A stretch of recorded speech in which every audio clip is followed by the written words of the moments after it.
ನಮಸ್ಕಾರ ಸ್ನೇಹಿತರೆ. Automatic gear ಬಾಕ್ಸ್ದು ಹಲವಾರು ಚೇಂಜಸ್ ಮಾಡಿದ್ದೀನಿ ಕಂಫರ್ಟಬಲ್ ಆಗಿರಲಿ ಅಂತ.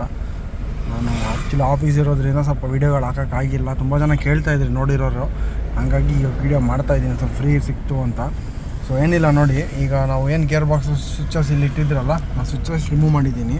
ಸೊ ಡೈರೆಕ್ಟಾಗಿ ಕ್ಲಚ್ಗೆ ಸ್ವಿಚ್ನ ಅಳವಡಿಸಿದ್ದೀನಿ ನೋಡಿ. ಕ್ಲಚ್ ಏನಿದೆಯಲ್ವಾ, ಈ ಕ್ಲಚಲ್ಲೇ ಸ್ವಿಚ್ ಹಾಕ್ಕೊಂಡಿದ್ದೀನಿ. ಇದು ಮೇಲೆ ಮಾಡೋಕ್ಕೆ, ಇದು ಡೌನ್ ಮಾಡೋಕ್ಕೆ. ನೋಡಿ, ನಾನು ಇವಾಗ ಕ್ಲಚ್ ಪ್ರೆಸ್ ಮಾಡ್ತಾ ಇದ್ದಂಗೆ ಈ ಸ್ವಿಚ್ನ ಪ್ರೆಸ್ ಮಾಡಿದ್ರೆ ಇಲ್ಲಿ ಆಟೋಮೆಟಿಕ್ ಗೇರ್ ಬೀಳುತ್ತೆ ನೋಡಿ. ಒಂದೇ ಗೇರ್ ಬೀಳುತ್ತೆ. ಈಗ ಇದನ್ನು ಒತ್ತಿದ್ರೆ ಡೌನ್ ಆಗುತ್ತೆ ನೋಡಿ, ನ್ಯೂಟ್ರಲ್ ಆಯಿತು. ಸೊ ಈ ಥರ ಮಾಡ್ಕೊಂಡಿದ್ದೀನಿ ಸ್ನೇಹಿತರೆ. ನೋಡಿ, ಎಲ್ಲ ಪ್ರತಿಯೊಂದು ಗೇರು ಆಟೋಮೆಟಿಕ್ ಕ್ಲಚ್ ತೆಗಿತಾ ಇದ್ದಂಗೆ ಬೀಳುತ್ತೆ.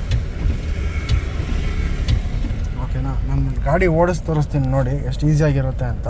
ನಾನು ಕ್ಲಚ್ ತುಳಿತಿದ್ದಂಗೆ ನೋಡಿ ಫಸ್ಟ್ ಗೇರ್ ಬಿತ್ತು. ಒಂದು ಕೈಯಲ್ಲಿ ಕ್ಯಾಮ್ರಾ ಇದೆ, ಒಂದು ಕೈಯಲ್ಲಿ ಗಾಡಿ ಓಡಿಸ್ತಾ ಇದ್ದೀನಿ.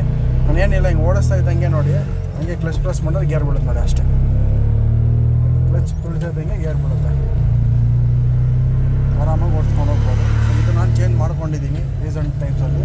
ಅದಾದ ಡೌನ್ ಮಾಡೋಕ್ಕೂ ನೋಡಿ, ಈಗ ಡೌನ್ ಮಾಡಬೇಕು, ಸ್ಲೋ ಆಗ್ತದೆ ಗಾಡಿ ಸಡನ್ನಾಗಿ ಅಂತಂದರೆ ಹಿಂಗೆ ಪ್ರೆಸ್ ಮಾಡಿ ಇಟ್ಕೊಂಡ್ರೆ ಸಾಕು, ಆಟೋಮೆಟಿಕ್ ನೋಡಿ ಗೇರ್ ಡೌನ್ ಆಗ್ತಾರೆ, ನ್ಯೂಟ್ರಲ್ ಆಗಿಬಿಡುತ್ತೆ. ಸೊ ಈ ಥರ ಮಾಡ್ಕೊಂಡಿದ್ದೀನಿ ಸ್ನೇಹಿತರೆ. ಸೊ ಇದರಲ್ಲಿ ಇನ್ನೊಂದು ಏನು ಅಂತಂದರೆ, ಈಗ ಯಾರಾದರೂ ಹೊಸ್ದಾಗಿ ಗಾಡಿ ಓಡಿಸ್ತವ್ರೆ, ಅವರಿಗೆ ಈಗ ಕನ್ಫ್ಯೂಸ್ ಆಗುತ್ತೆ ಕಾಲಲ್ಲಿ ಅಂತಂದರೆ ಅವ್ರಿಗೆ ಇಲ್ಲಿ ಒಂದು ಎಕ್ಸ್ಟ್ರಾ ಸ್ವಿಚ್ ಕೊಟ್ಕೊಂಡಿದ್ದೀನಿ ಅವ್ರಿಗೆ ಅಂತಲೇ. ನೋಡಿ, ಇಲ್ಲಿದೆ ಆ ಸ್ವಿಚ್ಚು. ಸೊ ಈ ಸ್ವಿಚ್ಚು ಅವ್ರು ಏನಿದೆಯೋ ಈ ಸ್ವಿಚ್ನ ಮುಂದೆ ಮಾಡಿದ್ರೆ ಮೇಲಾಗುತ್ತೆ ಗೇರು. ಸೊ ನೋಡಿ, ಈ ಸ್ವಿಚ್ಚು ನೋಡಿ, ಈಗ ನಾನು ಕಾಲಲ್ಲಿ ತೊಳಿತಾ ಇಲ್ಲ ನೋಡಿ, ಕಾಲು ಸೈಲೆಂಟಾಗಿದೆ ಆದರೂ ಗೇರ್ ಬಿಡುತ್ತೆ. ಡೌನ್ ಮಾಡಿದ್ರೆ ಗೇರ್ ಡೌನ್ ಆಗುತ್ತೆ ನೋಡಿ. ನೋಡಿ, ಅಪ್ ಮಾಡಿದ್ರೆ ಗೇರ್ ಅಪ್ ಆಗುತ್ತೆ. ಸೊ ಯಾರಾದರೂ ಗೊತ್ತಿಲ್ಲ ಹೊಸ್ದಾಗಿ ಓಡಿಸ್ತಾರೋ ಅಂಥವ್ರಿಗೆ ಆ ಕಡೆ ಒಂದು ಸ್ವಿಚ್ ಕೊಟ್ಟಿದ್ದೀನಿ, ಎಕ್ಸ್ಟ್ರಲ್ಲಿ ಒಂದು ಸ್ವಿಚ್ ಹಾಕಿದ್ದೀನಿ. ಈ ಸ್ವಿಚ್ಚಲ್ಲಿ ವರ್ಕ್ ಆಗುತ್ತೆ. ಸೊ ನಾರ್ಮಲ್ ನಾನು ಓಡಿಸ್ಬೇಕು ಅಂದಾಗ ಇದರಲ್ಲೇ ಹಾಕೋದು ನೋಡಿ. ಪ್ರೆಸ್ ಮಾಡ್ತಾ ಇದ್ದಂಗೆ ಗೇರ್ ಅಪ್ಪು ಡೌನ್ ಆಗುತ್ತೆ ಆಟೋಮೆಟಿಕ್. ಸೊ ಅದೇನಿದೆಯೋ ಇದರಲ್ಲೇ ವರ್ಕ್ ಆಗುತ್ತೆ ನೋಡಿ, ಆರಾಮಾಗಿ ಗಾಡಿ ಓಡಿಸ್ಕೊಂಡು.